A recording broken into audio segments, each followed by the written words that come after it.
accused of being part of the largest jewelry heist in the U.S.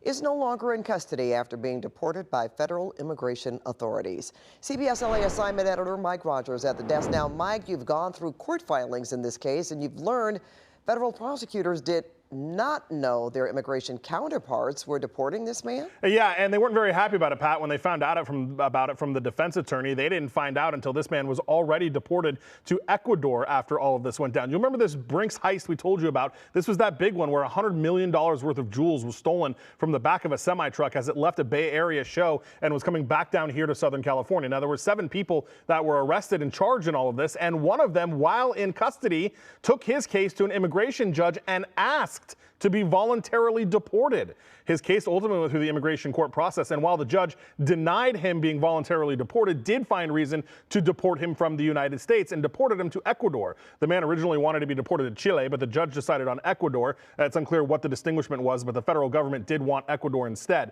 Now, they say here that federal prosecutors were unaware that all of this was going on as they were trying to proceed forward with their case.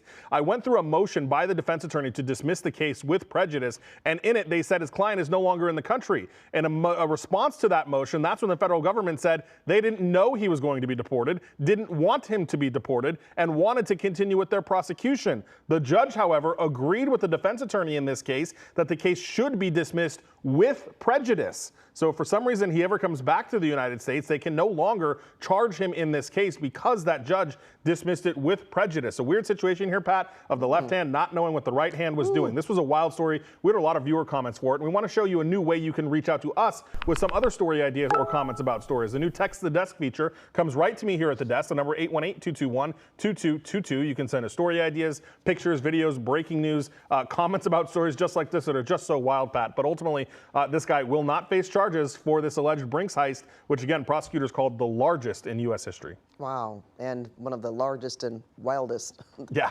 of its kind. Use the legal system to maneuver his way right out from under the charges. Yeah, all right. Thanks so much, Mike.